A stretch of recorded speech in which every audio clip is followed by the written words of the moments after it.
नमस्कार। अब हम बताने वाले हैं इस वीडियो में रूट 5 को संख्या रेखा पे व्यक्त करना। अब आप सोच रहे होंगे कि रूट 4 को हम संख्या रेखा पर क्यों नहीं व्यक्त कर सकते, क्योंकि रूट 4 जो होता है वो 2 का वर्ग होता है। रूट 4 जो होता है वो 2 का वर्ग होता है, इसलिए इसे संख्या रेखा पे व्यक्त नहीं कर सकते हैं। तो इसलिए हम रूट 5 को संख्या रेखा पर व्यक्त करेंगे। तो रूट 5 को संख्या रेखा पे व्यक्त करेंगे तो रूट 5 में किसका वर्ग छिपा हुआ है। रूट 5 में सबसे पहले देखें किसका वर्ग छिपा है। तो रूट 5 में 2 का वर्ग छिपा है, क्योंकि 2 दूना 4 होता है, 2 का वर्ग 4। तो हम क्या करेंगे, इसे क्या लिख सकते हैं, 4 प्लस 1 लिख सकते हैं। 4 में 1 जोड़ देंगे तो 5 हो जाएगा, ये हो गया। अब यहाँ पे हम क्या लिख सकते हैं, इसे 4 प्लस इसमें 2 का वर्ग प्लस 1 का वर्ग, ठीक, ये हो गया। अब सबसे पहले हम क्या करेंगे, एक संख्या रेखा खींचेंगे। सर्वप्रथम एक संख्या रेखा खींचा या एक रेखा खींचा, क्या करेंगे, सर्वप्रथम एक यल लंबाई की संख्या रेखा खींचा। रेखा पर बिंदु ए माना, रेखा पर क्या माना, बिंदु ए। ये हम पहले पॉइंट में लिखेंगे, क्या, सर्वप्रथम एक संख्या रेखा यल लंबाई का संख्या रेखा खींचा। सर्वप्रथम यल लंबाई का संख्या रेखा खींचा जिस पर बिंदु ए माना, जिस पर क्या माना, बिंदु ए माना। अब क्या करेंगे, बिंदु दूसरे पॉइंट में लिखेंगे, बिंदु ए से 2 इकाई की दूरी पर बिंदु बी माना। बिंदु ए से 2 इकाई की दूरी पर बिंदु बी माना, ठीक। बिंदु ए से 2 इकाई की दूरी पर बिंदु बी माना तथा बिंदु बी पर एक लंब खींचा गया या एक लंब डाला। क्या, बिंदु बी पर एक लंब डाला, ठीक। 2 पॉइंट हमारा हो गया। तीसरे पॉइंट में क्या करेंगे, तीसरे पॉइंट में करेंगे, बिंदु बी को केंद्र मान करके 1 इकाई की दूरी पर चाप लगाया। बिंदु बी को केंद्र मान करके 1 इकाई की दूरी पर चाप लगाया तथा जहां काटा उसे बिंदु सी मान लेंगे। बिंदु बी से 1 इकाई की दूरी पर चाप लगाया, जहां कटा उसे बिंदु सी मान लिया। 3 पॉइंट हो गया। चौथे पॉइंट में क्या लिखेंगे, बिंदु ए और सी को मिलाया गया। बिंदु ए और सी को मिलाया गया तथा बिंदु ए को केंद्र मान करके बिंदु सी पर पुनः चाप लगाया जाता है। जहां काटा उसे बिंदु डी मान लेंगे, ठीक। क्या, बिंदु ए और सी को मिलाया गया तथा बिंदु ए को केंद्र मान करके बिंदु सी पर पुनः चाप लगाया, जहां काटा उसे डी मान लिया, ठीक। अब देखते हैं कि रूट 5 हमारा आया कि नहीं आया। यहाँ पे अब हम किसका वैल्यू ज्ञात करना है, आधार पता है, लंब पता है, लेकिन आधार नहीं पता है। तो आधार पता करने के लिए पाइथागोरस प्रमेय का सूत्र लगेगा। तो पाइथागोरस प्रमेय का सूत्र होता है कर्ण का स्क्वायर इक्वल टू लंब स्क्वायर प्लस आधार स्क्वायर। लंब हमारा है 1 का वर्ग, आधार हमारा है 2 का वर्ग। 1 का वर्ग करेंगे तो 1 हो जाएगा, 2 का वर्ग करेंगे तो 4 हो जाएगा, दोनों को जोड़ देंगे तो 5 हो जाएगा। तो कर्ण स्क्वायर बराबर क्या हो जाएगा, 5। तो कर्ण बराबर क्या हो जाएगा अब, क्योंकि ये स्क्वायर इस पे जाएगा तो रूट 5 बना देगा। तो 5 आ गया, क्या है, रूट 5। अब यहाँ से यहाँ का जब चाप लगाए तो यहाँ संख्या रेखा पे काटा तो ए से लेकर के डी तक की दूरी हो जाएगी हमारा क्या, रूट 5। तो यहाँ लिख देंगे A D equal to root 5 इकाई। क्या हुआ, रूट 5 इकाई।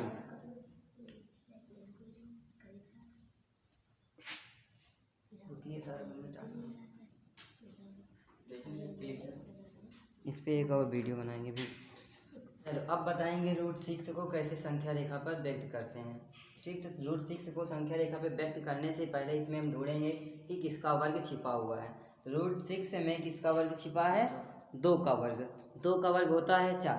तो इसे हम क्या लिख सकते हैं, इसे लिख सकते हैं 4 प्लस, अब 4 में कितना जोड़ दिया जाए कि 6 हो जाए, तो 4 में जोड़ेंगे 2, तो 2 हो गया। अब 4 किसका वर्ग है, 4 है 2 का वर्ग, और 2 किसका है, किसी का वर्ग नहीं है, तो इसे हम √2 में लिख करके इसका वर्ग कर देंगे।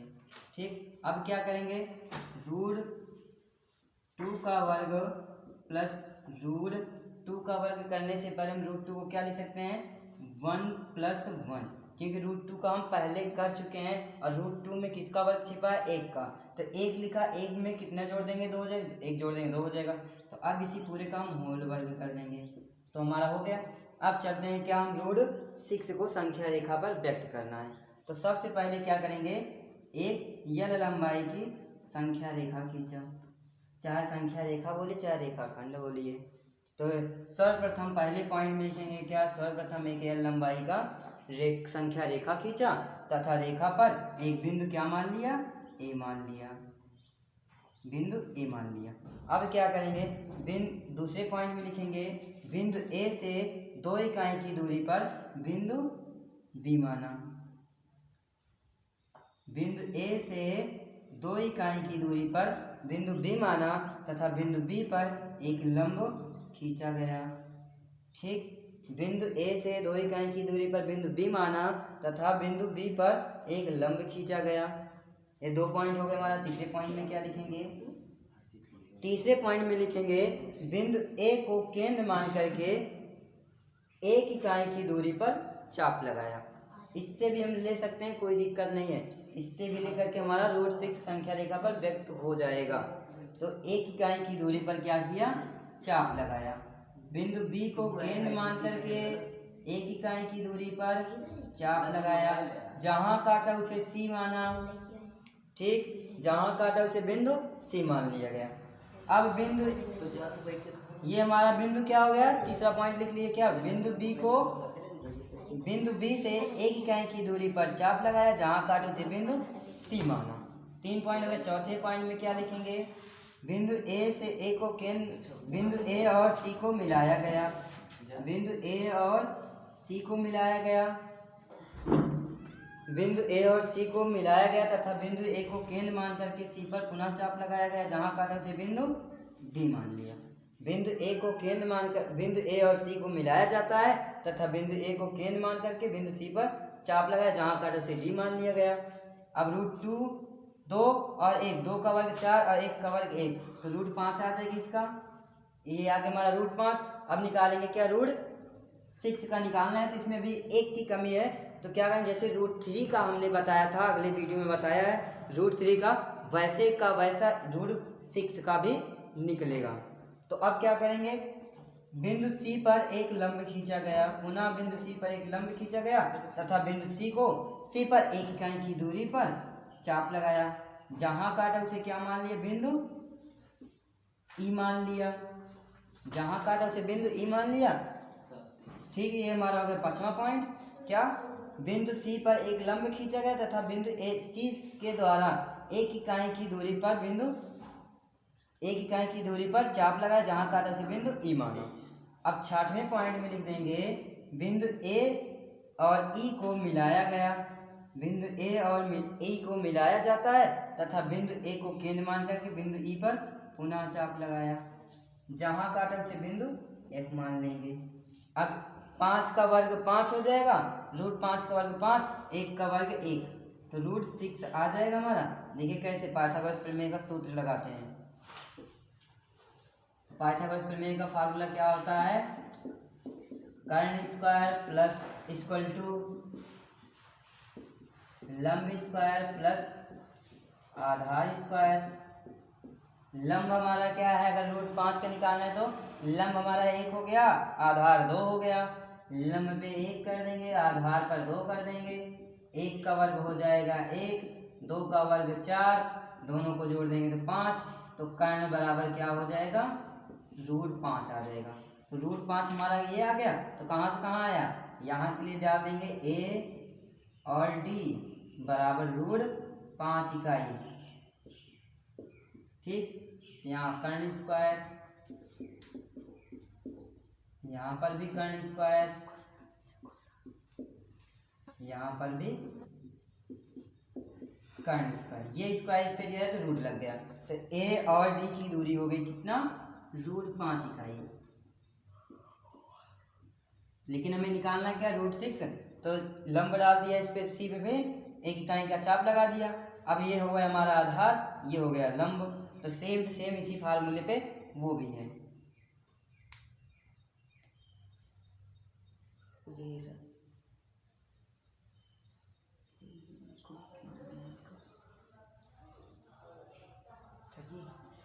देखिए अब इसमें हमारा आधार हो गया ये, लंब हो गया ये।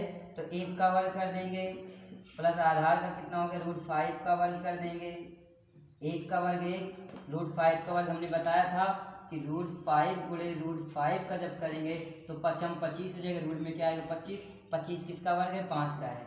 5 हो जाएगा तो मतलब यहाँ 5 हो गया, दोनों को जोड़ देंगे 6, ये स्क्वायर पे जाएगा तो ये हो जाएगा √6। तो किस, अब यहाँ से यहाँ चाप लगाया गया तो यहाँ काटा एफ पे, मतलब ए और एफ की दूरी कितनी हो गई, ए एफ की दूरी हो गई √6 इकाई। यहाँ से यहाँ की दूरी हो गई हमारा क्या, √6 इकाई। ठीक, अब चलते हैं आगे।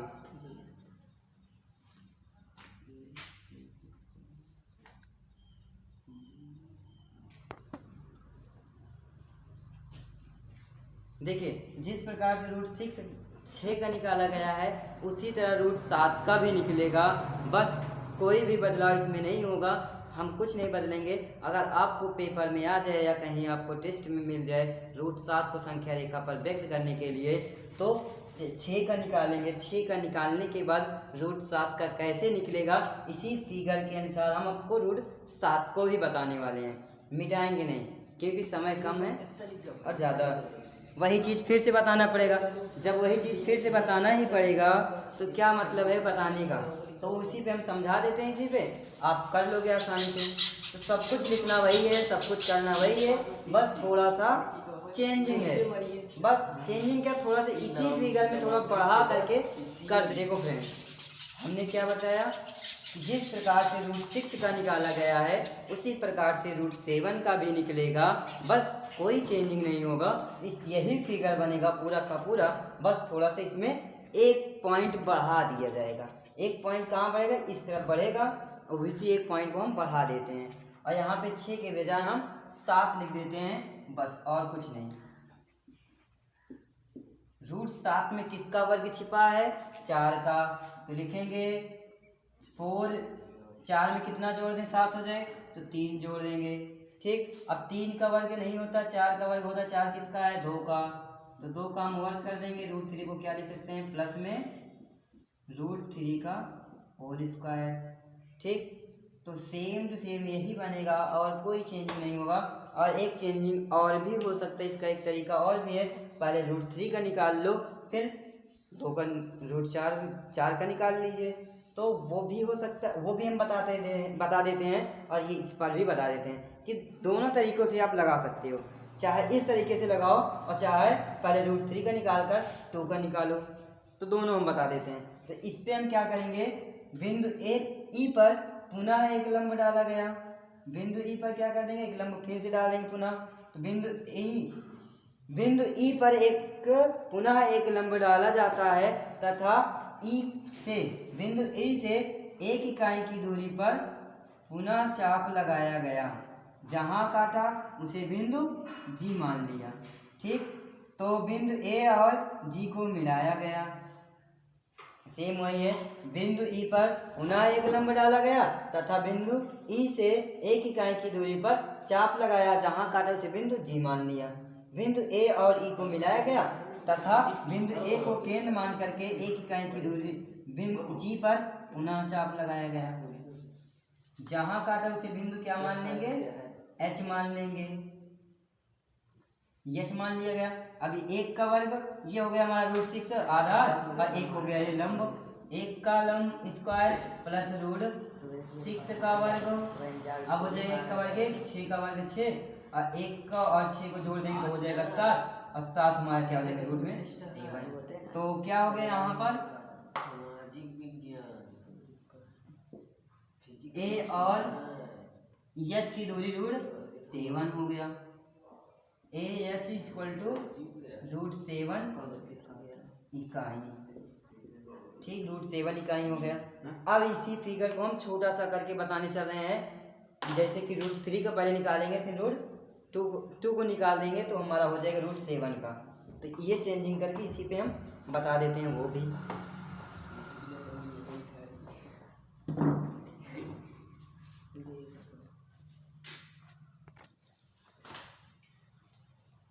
चलिए, इसका एक तरीका हमने और बताया था, कह रहे थे बताने के लिए, लेकिन उसे हम ना बता करके आपको स्वयं करना पड़ेगा। चेक करिए क्या हम √7 का दूसरे तरीके से निकाल सकते हैं कि नहीं। आपको हम समझा दे रहे हैं कि कैसे निकालना है और कैसे नहीं। तो सबसे पहले √3 का आप निकाल लीजिएगा। √3 का निकालने के बाद जो बिंदु हमारा लास्ट में रहेगा, जैसे कि यहाँ पर लास्ट एक बिंदु आया है, तो वैसे √3 का निकालने के बाद लास्ट में एक बिंदु आएगा तो उस पर एक लंब डाल देना। तो 1 इकाई का चाप, 2 इकाई की दूरी पर चाप लगा देना और उसे काट देना। जहाँ काटे उसे बिंदु जो मानना हो आप मान लीजिएगा, और फिर ए और उस बिंदु को मिला देना तो √7 का आपका आ जाएगा। √3 का निकालना पहले, उसके बाद √3 का निकालने के बाद लास्ट बिंदु, जैसे यहाँ लास्ट है, एक यहाँ है, एक यहाँ है, तो ऊपर से जो है, ऊपर से लास्ट बिंदु, जैसे लास्ट बिंदु है तो इस लास्ट बिंदु पर लंब डाल देना और 2 इकाई की दूरी पर चाप लगा देना तो आपका √7 निकल जाएगा। ये आपको होमवर्क के रूप में करना है। क्या √7 को आप दूसरे तरीके से निकालिएगा। ठीक, अब बताएंगे √8 को। चलो फ्रेंड, अब बताएंगे क्या √8 को संख्या रेखा पर व्यक्त करना। √8 को संख्या रेखा पर कैसे व्यक्त करेंगे वो अब बताएंगे। इसमें किसका वर्ग छिपा है पहले ढूंढिए। इसमें वर्ग छिपा है 4 का, 2 का। किसका छिपा है? 2 का। तो हम 2 का वर्ग क्या होता है? 4 होता है। 4 में कितना जोड़ दें? 8 हो जाए। 4 जोड़ देंगे तो 8 हो जाएगा। दोनों को हम क्या लिख सकते हैं? 2 का वर्ग प्लस 2 का वर्ग। ठीक, तो क्या आपका क्या करेंगे? सर्वप्रथम एक यल लंबाई की एक संख्या रेखा खींचा। सर्वप्रथम एक यल लंबाई की संख्या रेखा खींचा। रेखा पर एक बिंदु ए माना। क्या माना? रेखा पर बिंदु ए माना। क्योंकि पहले पॉइंट में हम क्या लिखेंगे? सर्वप्रथम एक यल लंबाई की रेखा संख्या रेखा खींचा तथा रेखा पर एक बिंदु ए माना। अब बिंदु दूसरे पॉइंट में लिखेंगे, बिंदु ए से 2 इकाई की दूरी पर, बिंदु ए से 2 इकाई की दूरी पर बिंदु बी माना। बिंदु ए से 2 इकाई की दूरी पर बिंदु बी माना तथा बिंदु बी पर एक लंब खींचा गया। देखिए 2 है ना, इसलिए 2 इकाई की दूरी पर बिंदु बी मान लिया तथा बिंदु बी पर एक लंब खींचा गया। 2 पॉइंट हो गया। अब तीसरे पॉइंट में क्या लिखेंगे? बिंदु बी को केंद्र मान करके 2 इकाई की दूरी पर पुनः चाप लगाया गया। बिंदु बी को केंद्र मान करके 2 इकाई की दूरी पर चाप लगाया। जहां काटा उसे बिंदु सी मान ली, क्योंकि 2 हमारा ये हो गया और 2 हमारा लंब हो गया, तो चाप लगा दिया गया। तथा क्या, बिंदु बी को केंद्र मान करके 2 इकाई की दूरी पर चाप लगाया। जहां काटा उसे बिंदु सी मान लिया। 3 पॉइंट हो गया। चौथे पॉइंट में क्या लिखेंगे? बिंदु ए और सी को मिलाया गया। बिंदु ए और सी को मिलाया गया तथा बिंदु ए को केंद्र मान करके बिंदु सी पर पुनः चाप लगाया। जहां काटा उसे बिंदु डी मान लिया। अब हम जानेंगे ये आधार हमारा 2 है, लंब हमारा 2 है, तो कर्ण हमारा कितना होगा? तो यहाँ पे पाइथागोरस प्रमेय का फार्मूला लगाना पड़ेगा। तो चलो लगाते हैं।